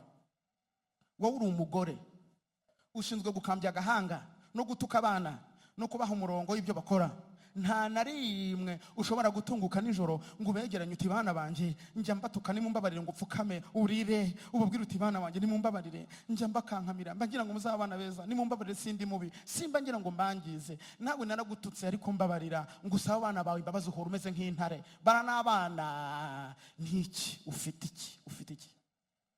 Uraboroza abadayimoni b'umujinya, urabatoza gutukana, urabatoza kuzaba babi, n'ibyo ngibyo warangiza ukabakeneraho umusaruro. Hagira ikibazo umwana agira ugateza ibibazo ukaza gusenga hano uraza kubaza iki?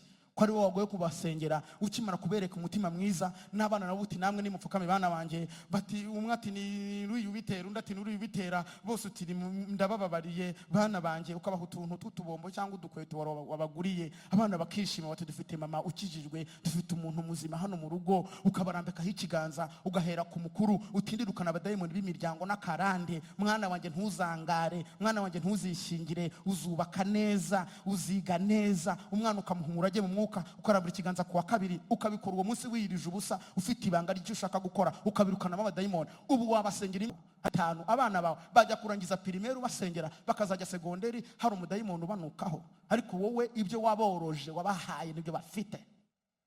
Mukajye munabeshya, ntubasengera, ntubiririza ubusa, ntubirukanamo abadayimoni, ntugira gute, kandi bari abana ntabwo kibarera. Nibamara kugenda bazarerwa na social media, bazarerwa na YouTube, bazarerwa na Facebook, bazarerwa na Instagram, bazarerwa n'isi muri rusange. Koresha imbaraga z'umwuka wera, noneho ubahindure, Imana ibaha ubuzima bw'umwuka, bagende bafite imbaraga. Biriya bitazabashobora, bazabibamo nk'ibyo gukoresha ariko bitabashobora, kuko wabaremyemo imbaraga nshya. Hanyuma amasengesho basengera azagira umumaro. Ariko se wasengera umuntu umutuka? Ibitutsi bye wagira ngo ushoreye ihene, wagira ngo urangura umushumba w'ihene. Uzanye ikiyiko n'ukukizana muri kavuna umuheto, utumye umwuko warawuzana muri gapfuta byaye, wumva udafite abazimu. Bundi abazimu ufite wabakuye abantu mu rugo murahanganye mwese, wagira ngo ni impyisi ziri mu nzu, murahuma. Ubwo babwiye batigira cyarahumira hirya ukagira ngo acumitse kuri bafure, murahanganye muraho, wangiza ukaze gutereka amaso mu rusengero ngo umuntu ngo ujya mu ijuru ngo haleluya haleluya haleluya y'iki? Kuri gica uri mubi nta mwuka wera ugira. Umwuka wera arakubwira ngo babarira byose, ihangane. Ahubwo njyewe narumbiwe, ahubwo hari ikintu njyewe buranabonye. Nabonye ko umukristo udahindutse neza, utayobewe n'umwuka wera, akaba ari hano, niwe muntu mubi cyane uba muri iyi si. Ushobora kuba mu by'umwuka byiyoberanyamo, agenda yubitse umutwe nk'uberanye, wiyoroheje gutya. Tugira abantu bagagaye hano mu rusengero, baba bariyoroheje, ibintu barabikomeje, ariko mwahurira mu nama, mwahurira ahantu ari bufate imyanzuro, urumva afite umuhoro n'inkota. N'umugome, niwe mugome wa mbere ubaho. N'abantu batagira imbabazi, batagira umwuka wera, batababarira byose, ntacyo bahereza. Umugani w'iki gihe ntacyo warekera iyo ibintu byose ngo mvuza bikurikirana. Wigize gashasha ro kuzakurikirana ibibazo byo muri iyi si, wagakwiye kuba ufite amahoro, nta bintu wikoreye, nta muntu wikoreye. Shyira abantu hasi, shyira abanzi bawe hasi, shyira abakunzi bawe hasi, nabo ntacyo bamaze, ntawe uzagufasha kujya mu ijuru. Abantu bagukunda nta numwe waguhita ijya mu ijuru, n'abakwanga nta numwe waguhita ijya mu ijuru. Bose ni kimwe, bose bararutwa n'umwuka wera. Niwe waguha icyerekezo no kugukomera amashyi, ejo bizahinduka induru. Iyo ikiganza gikubise gutya kikagaruka ku munwa, gihinduka induru. Rero ibyo urimo kwigira ngo abantu baragukunda, bagukunda kubera impamvu, nibihinduka bizaba bibi.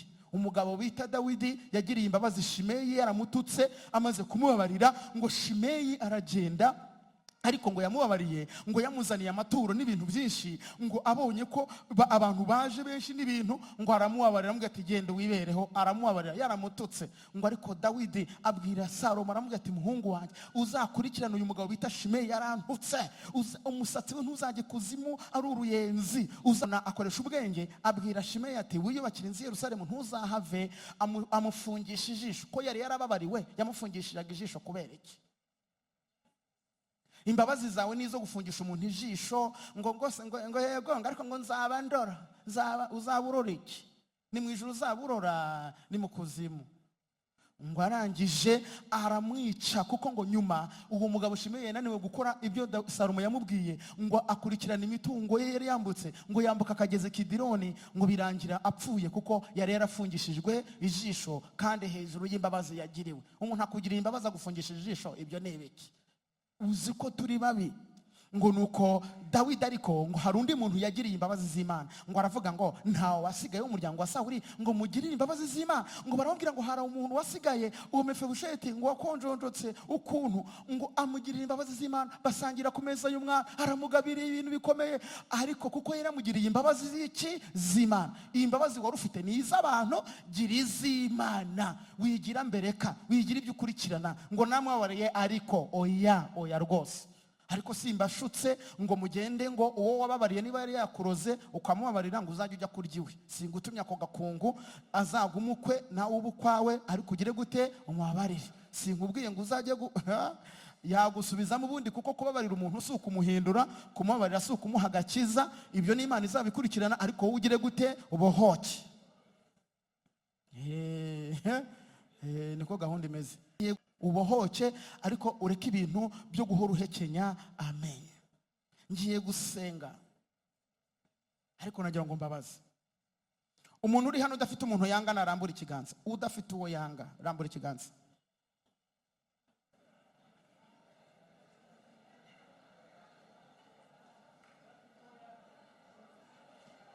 Hano habonetse umubyeyi, kandi aba bantu bake babonetse na ba mushumba. Iyo bataboneka aya materaniro byari kuba ikibazo. Kandi hari ibintu njya nemererwa gukora mu materaniro kubera ko Imana iba yabampaye. Umva rero, bari abantu bamanitse kuko bazi ko imitima yabwira ko nta muntu banga, ariko bamanitse ari benshi. Reka tubagabanye, reka tubibaze neza, tuvuge ngo udafite uwatiyumvamo. Mbese uramuvuga butumwa yabwirije neza cyangwa yabwirije nabi, uriya we simba mushaka, uriya muntu ukora ibintu ibi n'ibi, uyu musazi duhuye yambaye ibintu bisa nabi, abantu simba bashaka. Umuntu udafite umuntu atiyumvamo, umeze nka Yesu, ku buryo abantu babi bose baza ukavuga uti nimuze munsange. Uwaguhemukiye ukavuga uti uri umuntu w'Imana, nawe uzabona agakiza. Uwagututse ukavuga uti Umwuka Wera akakubwira ati mubabarire, uriya niwe ejo uzaba umukwe wawe. Ndashaka umuntu umeze atyo muri iyi minsi, ukaba wumva ariko wari umeze, atari ugiye guhinduka nonaha, kuko nicyo tugiye gukora, cyo tugiye gusengera. Ariko mbere yaho haba hari umuntu wumva ameze atyo. Ntago babura, barahari, ariko ni bake. Ngaho nawe reba, uri Yesu wacunguye abantu ukabapfira ku musaraba, ukabaha Umwuka Wera, baje mu rusengero bangana gutya, bose bakaguhakana ko batakora nkawe. Ubu uzi ko muhakanye Yesu? Ubwo murabizi ko mumuhakanye. Yaravuze ngo mwumve, yaravuze ngo ko mugera ikirenge mu cyanjye.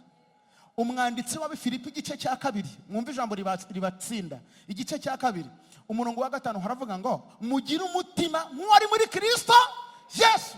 Ngo nubwo yari Imana, ngo ntiyatekereje ko guhana n'Imana ari ikintu cyo kugundirwa, ngo ahubwo yisiga ubusa, aza mu isi, ngo aca bugufi, aba umugaragu, ngo w'imbata, ngo yemera gupfa, ngo ndetse n'urupfu rubi rwo ku musaraba. Ngo kubera kwicisha bugufi, ngo nicyo cyatumye Imana imushyira hejuru, ngo kugira ngo amajwi yose azature ko Kristo ari Imana, ngo amavi yose azapfukame mu izina rye. Ngo yabitewe no kwicisha bugufi. Noneho umuntu ufite ibyondo ntumwakira, usa nabi reka data, uvuze nabi reka data, umuntu utiyumva mudakora ibintu bijyanye na kamere yawe ntumukunzi. Wowe Yesu yagukundiye iki? Kebuka umuntu mwegeranye, gira vuba muhangame. Kebuka umuntu mwicaranye, mumbarize ngo wowe Yesu yagukundiye iki? Wowe uri zahabu, wowe yagukunze uri mubi, yadukunze turi babi, atwemera twanduye, turi abanyabyaha, turi abo gupfa urupfu rubi. Kubera iki wowe udakunda abandi? Niko umwanditsi w'Abaheburayo yavuze ngo mugire umwete wo kwezwa no kubona n'abantu bose amahoro, kuko utejejwe atazareba umwami Imana. Abantu bose baba mu miryango ine, baboneka mu Byahishuriwe Yohana 13.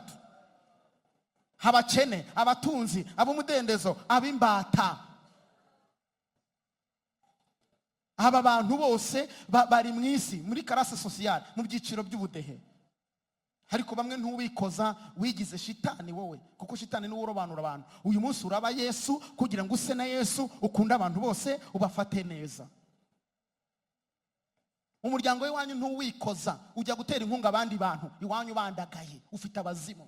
Noneho abiwanyu ntiba amashuri reka data, ujya gufasha abandi bantu ufitemo inyungu abunda. Imiryango y'iwanyu warayanze, nta mwana wafasha, nta mukene waho wagirira neza. Uri umuntu uraho urasamye nk'umureko, ugenda wirebera abasa neza, abo hanze aho, abakunze gusa, warangiza ngo urakijijwe. Dayimoni ikuzimu akuvemo, uwo muzimu ni mubi. Yesu yakunze abantu bose, ahera mu muryango, aterura abana batoya, ajyana n'abantu, ajya kwa Bazakayo, barabambuzi, aragaruka agira neza. Wowe utera inkunga abantu bahandi, imiryango ntuwikoza, bose warabanze, warangiza ngo urakijijwe. Sohora icyo gikapu cy'abadayimoni, umene ibintu birimo byose by'umujinya na mbereka no kurobanura ku butoni. Ufite amoko, ufite dayimoni wa kera, ufite umuzimu w'amateka.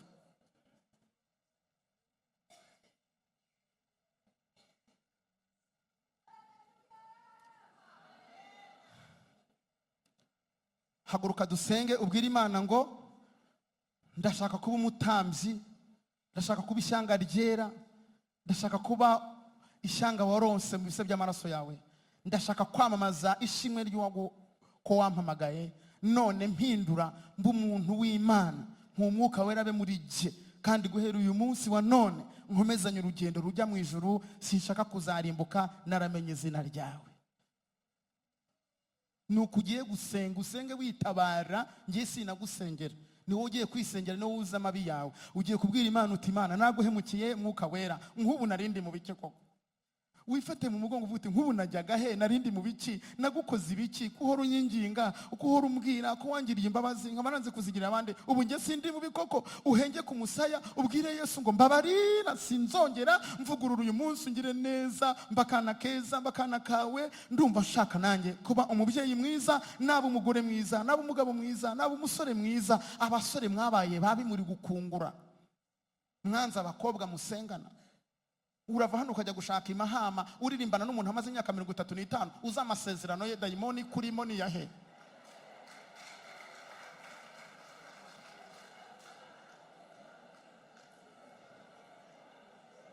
Ngushaka abafite UPI ngo bize amashuri, we wiza ngahe?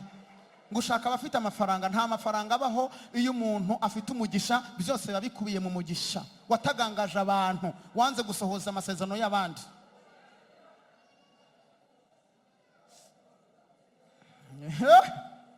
Ufatiwe hano, nta handi uri kuzafatirwa, ni hano. Nahangaha mu rusengero niho nta kamashu kagomba kugufata. Imana irakubwira iti nta muntu wamuguriye agatenge, kureba yambaye ubusa, ukabyanga ukamengaminga, ukagenda ukagura iby'ibihumbi 100 ngahe, abandi bambaye ubusa. Umwuka wera hora bikubwira uri mubi. Ufite ibibanza 70 ingahe, ufite amazu, abandi ntacyo bafite, ubazi musengana cyangwa muturanye. Ntushobora kuvuga rimwe ngo uvuge uti reka ngire umuntu ngabira, uzaze hano ushima Imana ko wagabiye umuntu. Abantu bakurima amadeni, babuze icyo bakwishyura, baracanganyukiwe. Niho wababarira kurya ukanywa, amadeni bayakwishyuye akaba ari byo byatuma ataba ari byo byatuma ukomeza kubaho. Wababariye abantu ukabaharira amadeni, ukaruhura umuntu ukamubwira uti ndakubariye bya bihumbi 10 undimo rwose, ndabona byarakunaniye, byarakugoye, ndayaguhariye. Izina miliyoni 5 ndazikurekeye. Ugaharira umuntu, ukajya uryama ugasenze. Uzi ukuntu biguha amahoro, ukagira amahoro, ukavuga uti nababariye umuntu, nahariye umuntu ideni.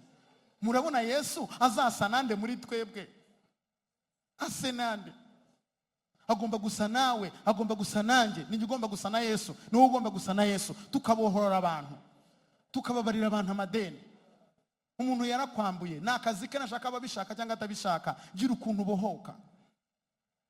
Wambuye umuntu nawe kubera impamvu z'uko nta bushobozi ufite, cyangwa se kubera ibindi bintu by'umwirato ufite n'umwiryo, n'icyo bita ubwibone bwawe.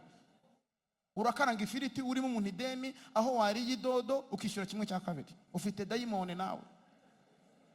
Mugenda umwegere, araguhamagara, telefone wayikuye, watangiye kumuhiga ngo utazamwishyura ahubwo uzamwice. Ufite dayimoni, ntuzajya mu ijuru, n'ikuzimu uzahagama, n'ikuzimu ntabwo wapfa kugerayo. sana Yesu, ugira ukuntu woroshya ibintu, ngo twamamaze ishimwe ry'uwaduhamagaye, tuba abatambyi dutambira Imana, tubishanga ryera. Gira impuhwe, gira urukundo kandi rudafite inyungu runaka, ubabarire byose, wihanganire byose, wishimire ukuri. Umuntu naguhugura umugurira agafanta, umuntu navuga turi ikigoryi kubera ubugoryi wakoze, umubwire tuzi kwitegereza, wishimire ukuri. Umuntu mubwire uti nzagusohokana, wambwiye ubugoryi bwanjye kandi koko bira bintu bikorwa n'ibigoryi, ntago naba ndi umuntu muzima ngo nkore bira bintu. Wishimire ukuri, bigaragare ko ufite ijuru. Hariko kutahagurutse uragira ngo bari njye uhaguruka ngiye nyine ubigena here nitakuma, wahagurutse nawe ugasengara. Sinigeze ndeba no kwisaho umenya mwarayemo. Mwana rarama ariko nibura ukararamo wejejwe ukera. Nk'ubu ngubu ntabwo nakwirirwa ngo uhamagara hano ngo abantu baguye ngo bagasubira inyuma. Nta muntu waguye ntabwo asubiye inyuma uruta umuntu utayoborwa n'umwuka wera, utagira urukundo. Twese tuba turi kimwe. Keretse umuntu ushaka kwakira agakiza bwa mbere warambura ikiganza, tumusengere by'umwihariko. Utarabatizwa, utarakira Yesu umwami n'umukiza w'ubugingo bwe, we narambura ikiganza tumusengere by'umwihariko. Yaba arimo utarakira agakiza, Imana iguha umugisha, nawe Imana iguha umugisha. Mutambuke muze hano, muze mwihuta. Umuntu utarakira agakiza we naze hano. Haze n'umuntu wasayishije akajya mu bapfumu, agakora ibintu nyine akeneye ko asengerwa kugira ngo abahoke. Wakoze ibintu bikabije, akanywa inzoga kumugaragara, turabasengera nyuma. Akandagaza umuryango, ukabubona ari ibintu bikomeye. Ngwino tugusengere twirukane inkurikizi, kuko ibyo wakoze bishobora kuzagira ingaruka. Ariko nitugusengera ukihana, Imana urukundo rw'Imana ruragukurikirana, ruzagira ibyo rugabanya. Ariko ribu ni ukwifatira, leta ikakwihamagarira, urabizi naho ko bizagenda. Hano harimo abagabo bafite abagore babiri. Hano harimo abagore bafite abagabo barenze umwe ba mu mabanga. Hano harimo abantu b'inkunguzi bari gukora ibintu by'ubukunguzi, umuryango utemera, igihugu kitabona uko kirwanya ibyo bintu, itorero ritabona aho riguhera, ufite ikibazo. Hano harimo abantu abajura, uri igisambo, urabizi nawe kuri igisambo n'ubu buryo busanzwe urabizi ko uri umujura, ibintu byose ubikora urabizi ko uri umujura. Hano harimo abantu b'abanywanzoga rwose, uwo musinzi.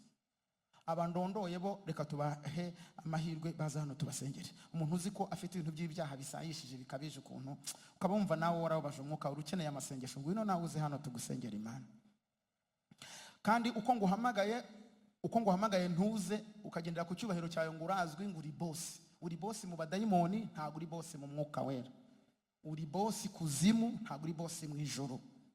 Ibyo ngibyo ndabikweruriye. Uko umeze kose, icyubahiro cyawe, uri umunyabyaha nk'ibyo byandagaje abantu, ugomba kuza ugahamya ukavuga uti Imana imbabarire, nanjye ndumva mpindutse. Ntabwo uri bubivuge n'akanwa, turagusengera gusa, ntabwo watura, ariko waza hano tukagusengera Imana ugaca bugufi. Kandi n'impanda nuko izavuga muri ubwo buryo bw'umutima, watambuka ukaza hano. Wararwaye, urirwanira, ushaka imiti, ujya mu bapfumu, urabizi ko wakoranye n'abapfumu, si imiti isanzwe. Imiti isanzwe ntacyo twaye, ahubwo urabizi ko wagiye mu bapfumu, watakaje ibyiringiro. Waza hano tukagusengera Imana. Ndahamagara abasore n'abakobwa bahemukiye abantu, wabenze abantu kandi ukabenga ku munota wa nyuma ukurikiye izindi nyungu. Abo bantu bose bagufiteho umuvumo, warabababaje, warabahemukiye. Amarira yabo azagukurikirana nutihana. Wahemukiye abantu nkana ubifitemo ubushake. Wabeshyeye umuntu arafungwa, urabizi ko wamubeshyeye. Wowe uraza hano, nutaza hano ntabwo bikuvaho. Kuko impamvu bitakuvaho, warabigumanye, nta kutagize, wabisengeye ahantu hose byanze kugenda. Urabizi ko ufite amaraso mu biganza byawe, uraca bugufi uze hano. Reka mbirondorere byose rimwe, muzire rimwe kugira ngo tutamenya nyirabyo, ariko muzire rimwe. Reka manze mbirangize. Hano harimo umugabo ufite agatoto ku mugore, urabizi ko wamuzengereje, urabizi ni ibintu uzi n'umutima wawe, ntago ari byo abantu bakuvuga oya, ni ibyo uzi neza. Uratambuka uze hano tugusengera Imana, kugira ngo Imana ikweze. Hano harimo abantu bafite uruzerero, umwuka w'uruzerero. Ntushaka kuguma iwanyu, ntushaka kuguma mu rugo rwawe, wumva umwuka w'uruzerero waragufashe. Nawe demoni bagufashe, kandi urwo ruzerero rukoreramo ibyaha. Uko uzerera niko ukora ibyaha. Nawe uraza hano tugusengera Imana. Reka mbarondorere rimwe muzire rimwe, kugira ngo tutamenya ngo ibi ni ibyuriya muze mu Kigali. Isengesho ryo riraba mu buryo tubasengera mu buryo rusange, ariko kuza uze wihishe muri icyo gihuru. Hano harimo abantu bananiranye, warananiranye, urabizi ko udashobotse. Ntawe kugira inama, ntawe uguhugura, wishyizemo abantu, ufite abantu benshi ubohanye nabo, ufitanye ibibazo n'abantu, urabizi ko kandi ikibazo ari wowe. Umwuka yakubwiye ko ikibazo ari wowe, ufitanye ibibazo n'abantu, ariko ikibazo ni wowe. Nawe uratambuka. Reka ndekeraho abantu bose bumvise umwuka bavuzeho ibintu byo gusengerwa bitari rusange, ibintu byo gusengerwa by'umwihariko. Mwese mutambuke muze hano, abasore n'inkumi, abagabo n'abagore, mu byubahiro byanyu muze dusenga Imana. Turi mu masengesho y'ukwezi, ntabwo ari ibintu byo gukina. Imana igomba kubohora abantu, kuko umwuka wera agiye kuza mu mitima yanyu. Nimumara kwezwa araza kugira ngo atubere ubuzima bwo mu ijuru. Muratambuka muce bugufi hariya ku karago, dusenge Imana. Muze dusenge mwa bagabo mwe, muze dusenge, nicyo gihe cyo gusenga. Imana iraguhamagaye. Ngwino usenge wa mubyeyi we, dore iki ni igihe cyo gusenga.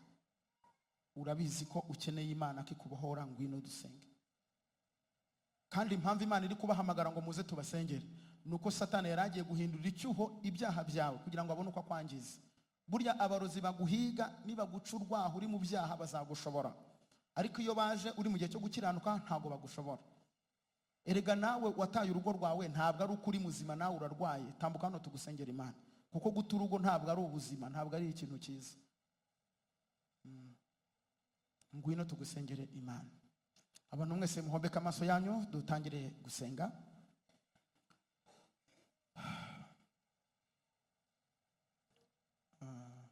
Abashumba mumbabarire cyane, mwegere bano bantu mubazenguruke.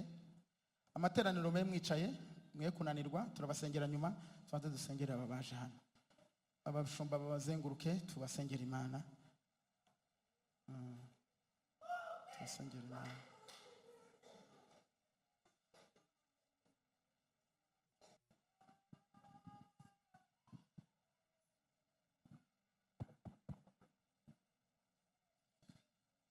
Bana data wa twese uri mu ijuru ryera, uri mu buturo bwawe bukomeye, ukikijwe n'ingabo zera zihora ziguhimbaza ku manywa na nijoro, zivuga ko wera kandi ukiranuka. Ariko turagushimiye kuko uko wera niko natwe ushaka ko twera, kuko waje udushaka, udukura mu isi y'abakurimbuka, udukura mu isi y'abakora ibyaha bitandukanye, utuzanira kugira ngo tubishanga ryera, abantu bagomba kwamamaza iby'ubwami bwawe, bakabibwira abandi kugira ngo nabo biyongere kubakizwa. Aba ni bene data n'abashiki bacu bahuye n'ibihe bibi bibakubita hasi, basubira iyo bavuye, basubira mu mwijima aho wadukuye ukatuzana mu mucyo wawe witangaza. Aba basubiye gusubirayo, bakora ibyangwa nawe, imitima yabo irabibemeza, kandi nabo barabyumvise, barabizi, bamaze kumva ijambo ryawe, baciye bugufi, bihaniye imbere yawe n'imbere y'iteraniro ringana gutya, bavuze mu mitima yabo ko batazongera kubisubiramwo, bongeye gusaba imbabazi ngo ubagarure, ubigize hafi, ubinjize mu ishanga ryera, ubinjize mu bana bawe, wongere ubishimire. Umaze kubeza, ubezesha amaraso y'igiciro, ubeze, ubaboneze, ubatunganye. Uhereye none bafata umwanzuro ukomeye wo kutazongera gusubira inyuma, ahubwo mwami ubafata ukuboko, uzabageze mu bugingo buhoraho. Turagushimiye ko waganirije imitima yabo, turagushimiye kugiye gusubira muri bo, bari baragusohoye, wari hanze y'imitima yabo, wongeye kandi kuyigarukamwo. Yikomeze ikomeze rero, komeza uyibwirize, komeza uyigishe, komeza uyomore biriya bikomere bagikomerekeye hanze, baze bunguke kukumenya kandi bomorwe nawe. Turagushimiye mwami kuko uganirije abantu bawe. Tugukomeye amashyi kuko uri Imana. Uri Imana ikiza, uri Imana ihamagara, uri Imana ikomeza, uri Imana iyobora. Natwe turagushimiye mu izina ryera rya Yesu Kristo. Amen. Imana ibaho umugisha. Abihannye bwa mbere reka babahe itangazo.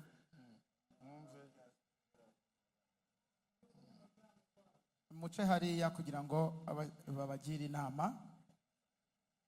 Itorero ryose mugiye guhaguruka dusabe urukundo rw'Imana.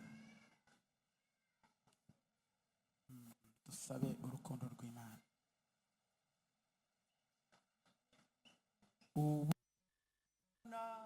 utangaje nibwo bwankuyeho imigozi. Byavuye se kuki, byavuye kugushaka kw'Imana yonyine. Suko nari mwiza, suko nari oya habe ubuntu bwa Yesu, ubuntu bwa Yesu yarambabarijwe, yarambabarijwe kuri wa musaraba, ndetse yabambanywe n'abambu.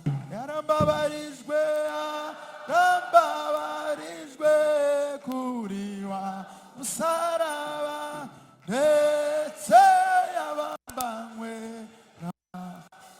kandi iyo nibutse ibyaye uko yagiriwe, uko yagiriwe inyibutse ibyaha, inyibutse ibyawe, nta kibi yakoze, ni jyewe yazize.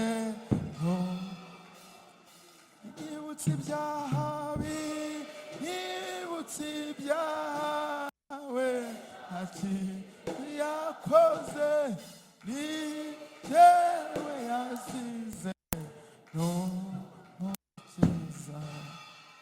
Tugiye gusenga twihana, kandi uku kwihana kwacu umwuka arambwiye ngo biratanga umusaruro wo kugarurirwa ibyawe byari byaranyazwe. Komera Imana amashyi mu izina rya Yesu. Ugiye kugarurirwa ibyawe byari byaranyazwe. Hari impano z'umwuka wera zigiye kukugarukira kuko wamaze kwemerera umwuka wera ko yongera gutura muri wowe. Hari ibyawe byari byaragiye bigiye kugaruka nonaha kuko uwemereye umwuka wera ko yongera kuba ubuzima bwawe. Niko bigenze. Kandi hari amasezerano wari waragiye kure yayo, Imana ikwigije hafi cyane kuko uwemereye umwuka wera ngo yongere kuba ubuturo, haleluya, bube umutima wawe, abe muri wowe, wongere ubishanga ryera, haleluya. Hari ibyawe byongeye kugaruka, kandi hari ibyakugizeho ijambo Imana yambuye ijambo. Hari amaboko yari yaragusumiye, Imana igukijije, igukuyeho kuko wongeye kwemerera Imana, haleluya, kugira ngo uhindurwe, ugire imbabazi, wihanganire byose. Uwiteka aravuze ngo uburinzi bwe abuzanye ku bantu bose bemeye kwihana. Rambura ikiganza cy'iburyo, haleluya, twakira umugisha wo kwezwa. Uri Imana ivuga bikaba, iyo utegetse birakomera. Duhagurutse ku maguru yacu twembi twese mu bihe byo gusenga, haleluya, kuko turi mu gihe cy'amasengesho. Nubwo uyu munsi ari amateraniro, ariko ni amateraniro yateranye mu bihe byo gusenga. Niyo mpamvu duhagurutse tugira ngo tugirire neza. Harimo abagabo, hari abagore, hari urubyiruko. Umuntu wese arahagurutse. Twibonyeho ibibi, twabonye tutari bazima, tutari tugifite ubuzima bwo mu ijuru. Imbuto zarabuze, turatukana, turabesha, turakankama, dufite imijinya, turavuga nabi, ntabwo twari beza. Harimo kwiba, harimo ubusambanyi, harimo ibintu bibi. Abantu ntibakigira imbabazi, gutanga byaranze. Ubugugu bwafasha abantu bari kwihorera. Bababarire, baravuga ngo twagize neza ntitwasarura neza, abantu batuvuze nabi, ibikomere byabaye byinshi, none babaye babi. Abantu babaye babi kubera impamvu yo kubabazwa no kugeragezwa n'ubuzima bubi n'imibereho mibi, ariko turi imbere y'Imana turambuye ikiganza cy'iburyo dusabye kwezwa. Mana tubabarire ko natwe tutabaye shasha, ko tutakwegereye, ntitwasenze, twagumye mu biryo, ntitwiyiriza ubusa, inda nini iradufata, twabaye babi, twibanze ku by'isi, iby'ijuru birahera.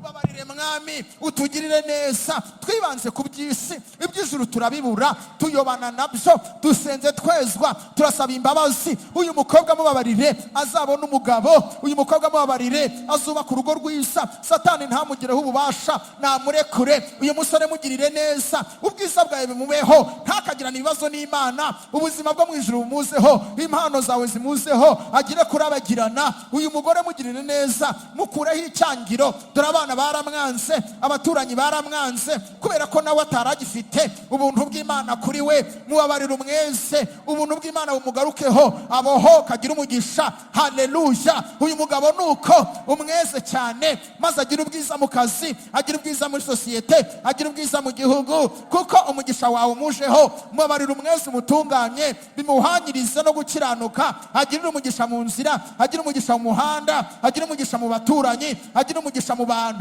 Haleluya. Amagambo avuga agira umugisha mu izina rya Yesu. Turasengereye amakorari, ubaha umugisha w'imbabazi, ubabarire, babana amahoro, ubeze cyane, batunganywe mu izina rya Yesu, kugira ngo basohoze umurimo kuko ari cyo wabahamagariye, kandi barabishaka. Dore barahagurutse, barashaka guca bugufi, ntago bashaka guhangana, guhora ameze nk'ibinyabwoya bababana. Oya, birarambiranye, ibyo nitukibishaka. Duhagurutse ngo tubabarire. Haleluya. Ubuntu bw'Imana buganze iri toro rya Beteli, urihaye umugisha kubwo kwihana no kwezwa. Haleluya. Tugarura ibihe bengi bya mbere. Haleluya. Umwuka wera ab'ubuzima bwacu, tubabarire byose, twihanganiye byose, twishimire ukuri, twanze intambara zitari ngombwa, turabyanze ibyo umwanzi yabibye, urukungu yabibye, urwangano yabibye, turarwanze. Dore abantu ntibasinzira, buri muntu wese afite uwo yanga. Ibyo bintu turabyanze. Ntabwo umwuka wera yaba muri twe dufite urwangano. Oya, ababyeyi nibakundane, abagabo bakundane, abagore abakobwa bakundane, urubyiruko dukundane nk'itorero, dukunde n'abatwanga, kuko harabivuze ngo nidukunda abadukunda gusa, ntacyo twaba dutandukaniyeho n'abapagani. Turasaba urukundo, turasaba urukundo, turasaba urukundo. Rambura amaboko yombi imbere yawe, sa n'utega ibiganza byombi, bwira Imana ngo mpa urukundo ruva mu ijuru, nk'imvura n'izuba byo mu ijuru, mbashe kwera imbuto ushaka. Oh Mwami Yesu, turakwinginze, turakwinginze, ingingo umwuka wera ngo bamurije, bana nanjye mu buzima bwo mu ijuru, mbashe guharira ideni mu buzima bwo mu ijuru, mbashe kwishyura amadeni mu buzima bwo mu ijuru, mbashe kubana n'abantu amahoro. Nanze kubana n'abantu nabi, sinshaka kuba umuntu mubi, ndashaka gusa na Yesu. Ingingo Imana, numva abantu bose basenga, sa n'usenga n'imbaraga, ubwira Imana. Ingingo Imana, uko uri kose, aho wavuye hose, uko wari umeze kose, ibigeragezo ibyo ari byose wari ufite, hari icyo Imana igukoreye, hari ukubohoka Imana izanye mu mutima wawe, hari ubuntu Imana ikugiriye. Senga cyane, akira ibyawe byari byaranyazwe. Ubwo umaze kwezwa, wemereye Imana gutungana, ntakira kwima. Niko ijambo rivuga ngo nta kintu cyiza Imana izima abagenda batunganye. Ibyo nari narabuze ndabigarushe, ibyo nanyuranye nabyo ndabigarushe. Umugabo wagiye ndamugaruye, uyu mugore wayobye ndamugaruye, aba bana banjye barindagiye ndabagaruje, kuko mpuye n'Imana, ngiranye isano n'Imana. Ndagarura abana banjye, ndagarura umuryango wanjye, ndagarura ubutunzi bwanjye, ndagarura ubwenge bwanjye, ndagarura ubuzima bwanjye, ndagarura umubiri wanjye. Ndagarutse. Mwa senga cyane nawe, bwire Yesu ngo ndagarutse, kandi ndagushima ko ungaruye, ndagushima ko ungaruye. Dushimire Yesu twese, abantu basenge bashima. Senga ushima, vuga ngo ndagushimiye Yesu. Senga cyane, uzamura ijwi ryawe, ushimire Yesu kakugaruye, kakugarutseho. Kandi impanda nubwo yavuga nonaha, impanda nubwo yavuga mu kanya, nubwo nava mu mubiri, nakomereza muri uku kwizera. ndizera, ntacyo nzaba, ntabwo nzapfa, ahubwo nzarama. Hamya amagambo akomeye, amagambo y'ibyiringiro, atura amagambo y'ibyiringiro. Vuga ngo nzabona Imana, vuga ngo nzajya mu ijuru, vuga ngo nzabona ubugingo buhoraho, vuga ngo nzatsinda Satani, vuga ngo ndi umwana w'Imana, vuga ngo ndi umutambyi, vuga ngo ndi ishanga. Atura ayo magambo, ndi ishanga ryera. Abantu mwese mwatura amagambo y'intsinzi muri ayo masengesho, atura amagambo y'intsinzi mu izina rya Yesu. Haleluya. Ubupfubyi turabwibagiwe, turi abana b'Imana. Ubupfakazi buragiye, turi abana b'Imana. Ubukene nta buhari, turi abana b'Imana. Haleluya. Ubwoba nta buhari, turi abana b'Imana. Kandi umukiranutsi w'Imana azabeshwaho no kwizera. Turagushimiye Mwami Yesu kutugiriye neza. Turagushimiye Mwami Yesu kutugiriye neza. Hari ibyari bituboshe ariko turatsinze. Twirukanye diabete muri aya materaniro, twirukanye hypertension muri aya materaniro, twirukanye sida muri aya materaniro, twirukanye indwara z'ibyorezo muri aya materaniro, twirukanye indwara z'ubumuga muri aya mu izina rya Yesu. Twirukanye ubumuga muri aya materaniro, twirukanye indwara z'abarozi muri aya materaniro, twirukanye indwara z'amarozi muri aya materaniro. Indwara zo guhumana turazirukanye. Ubwo Imana twishimiye, ubwo twihannye tukezwa, tukemerera Imana kugera nk'uko ishaka. Twirukanye ibyaturwanyaga, indwara z'amarozi, indwara zo guhumana, indwara z'imiryango turazanze mu izina rya Yesu. Kubita wirukane indwara z'akarande, turazanze indwara z'abadayimoni, turazanze ibyigenzagenza, ibyaduhigaga turabohotse. Dusengeye ababyeyi batwite babyara amahoro, dusengeye babuze urubyaro bahabwa urubyaro. Haleluya. Dusengeye abananijwe n'ibibazo, ubuzima bwacanze, turabasengeye. Abari mu ruzerero, Imana ibagarure mu izina rya Yesu. Twakira ibyo kurya, twakira ibyo kunywa, twakira ibyo kwambara bivuye mu masengesho, twakiriye amazi yo kubamo bivuye mu mbaraga z'Imana, kuko turi abana b'Imana. Imana ibasha gukora ibiruta cyane ibyo twibwira n'ibyo dusaba, nk'uko imbabazi zayo zidukoreramo. Imbabazi z'Imana, urukundo rw'Imana rudukoreramo. Imana ibasha gukora ibiruta cyane ibyo twibwira n'ibyo dusaba byose, nk'uko imbaraga z'Imana zidukoreramo. Icyubahiro kibi cy'Imana Data. Urakoze Mwami Yesu ko wumvise gusenga kw'abasenze, abihannye ukaba wejeje, abatanze ibyifuzo ukaba ubisubije, kandi ukaba udusubije mu mwanya. Twirukanye dayimoni itera ubwoba, iduhagarika imitima mu izina rya Yesu. Ubwoba bw'ubuzima turabuhagaritse, ubwoba bw'imibereho turabuhagaritse, imbaraga z'ibyaha turazihagaritse. Twakiriye kubohoka, tugukomeye mu mafi twese, tugushimira ineza n'urukundo utugiriye uyu munsi, mu izina ryiza ry'umucunguzi wacu Yesu. Amina. Imana ibahe umugisha mu izina rya Yesu. Amen.